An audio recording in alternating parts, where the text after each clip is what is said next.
Sup, Eli? Hey, dude, how's it going? Guten Tag! So, I want to play Pitfall. That was for our German listener there that requested some German from me. I hope that was good enough. Frau Hodep, what do you think? This game, did you know it's inspired by its original 1982 classic? Really? Yeah, you'll see that as we start to play. Oh, okay. Alright. Well, I tell you what, I'm very, very surprised by how good it is. I will tell you that. Like, I didn't really think it was like when I saw the behind the back thing. I was like, "Oh God, don't do that, please." But you know what? I like it. So we got an awful lot of like mirror's edge going on here. Yeah, yeah. So it shifts perspective quite a bit, and you'll see it if I don't die. But it'll actually gently kind of wind to behind his back. And there's tons of environments, and hopefully we'll do all right with that too. Not so good at runners though. It doesn't kind of grind your gears that this is what they made. You know, it would if it wasn't any good.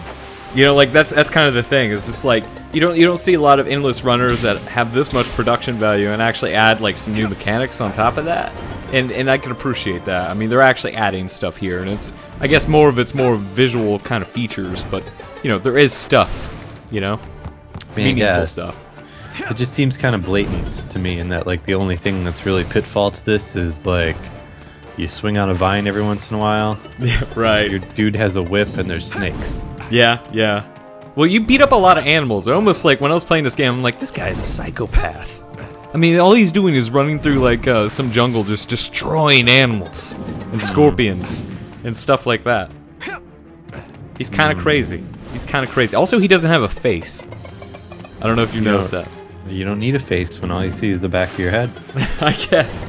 Well, you know, when the opening of your game's like, check out this faceless man. I don't know. There's something about that. That's what we call smart development. You don't waste time on assets that you don't need. Okay. All right. All right. I'll keep that in mind. Keep that in mind. So, you know, you get your typical dive and jump mechanic, and if you tap on the screen anywhere, you'll shoot out your whip, and you only need to do that to take out a snake. Like so. Nice, good job with that snake. Yeah, I'm pretty good. It seemed kind of weird to me that like didn't really matter like when or you know where you tapped. Right. It's just like you can just like go nuts. I kind of like that though because of the whole tilt thing. Because obviously you can tilt your runner too, and I feel like if I'm tilting and I'm like trying to push on enemies, man, that'd be a convoluted kind of game. So now, did you just pass a checkpoint? Does Yes. that have anything to do with anything? Yeah, no, that's kind of interesting. So you can buy coins in the game that allow you to restart at certain checkpoints. There's actual progression to this, and from what I understand, there's an endpoint. So as you play the game and you get higher and higher up in your meters, you'll hit different checkpoints, go to different areas, and then you can return to those if you have these coins. I forgot what the name of them are. Like lucky coins or something. Oh. Yeah, which is kind of a neat mechanic too, because you know you can actually have like some progression. Oh, this is neat. All right, there's also parts where you can ride a puma. Oh. I don't get it, but you know. This is like the jetpack mechanic.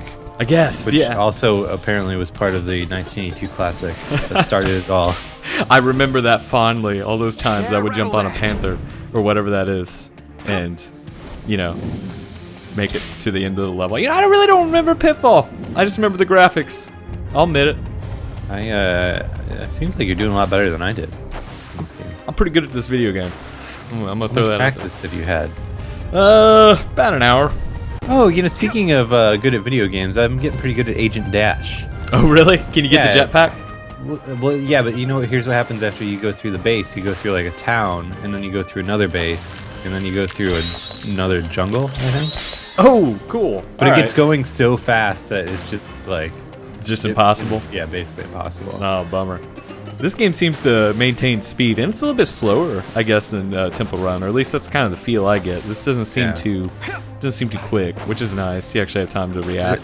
Does it have those single-use power-ups everyone loves so much? I haven't seen one yet, other than the puma or whatever that cat was that I was riding. I'm just gonna name every cat I know. I found out the single-use power-ups in Agent Dash are particularly offensive because if you buy one and then you die before you use it, you lose it. Oh God. Yeah. Oh God, that's terrible. I'm no good at this right here though. This is the minecart section, which takes you out of the cave. Yeah, you can only duck Wait, no, I take that back. There is a jump section, and I've missed every time. Every time I've wanted to jump, I have died. I don't know. I don't know if I need to hit a special button or not. I don't know what the deal is. This game has more persistent upgrades, FYI, like health and like venom stuff. So if a snake bites you, see, like I swiped up and like nothing happened. I just fell in a hole. I don't really get it. Maybe you're supposed to tilt to the one side to like turn the minecart over. Oh yeah, that's a good idea. So you're riding on 2 wheels or something. Yeah. So oh, we better tell your friends. So right here, I used one of my lucky coins. I have 5. The game gives them to you at the beginning. And I restarted it at my checkpoint, which is pretty far back, but still closer than, say, the beginning of the video game. We'll try that again. Because I don't know what comes after. I want to see. But yeah, you can bump up your health, which lets you take more hits from snakes and scorpions and whatever else comes next. Do monsters ever become an issue, though? Because I mean, I feel like that's just so trivial. Right, yeah, I don't know. I haven't encountered anything that would give me any problems. I have been bitten by a snake, which is kind of weird. It kind of does the Gears of War Crimson effect on your screen, except it just stays there, which is terrible. And then that's why you buy anti-venom potions, which actually, yeah, that's a one-use thing. You can buy anti-venom. There you go. Jogging my memory here. Well, you might also remember that from the 1982 classic that started it all. Indeed, indeed. This week saw the return of a couple classics. Oregon Trail came out too. Yeah. Also Total Recall. Yeah.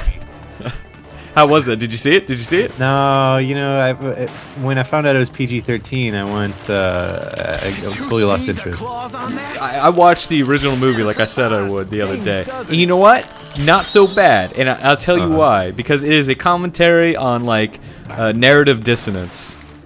I mean, it's pretty crazy. So, like, Arnold Schwarzenegger, this huge action hero, dreams of a life where he is a huge action hero and he does action hero things. When really that's more of a commentary on just how these movies work, and that's why it's so goofy. I really feel like Verhoeven went that direction.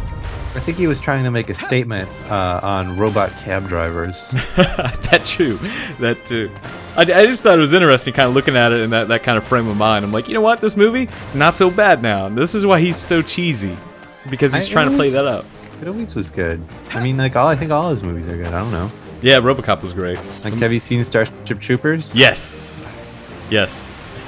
Such an amazing film. Wow, you walked right into that trap. Here we go. That movie's not good. Man, that movie's great.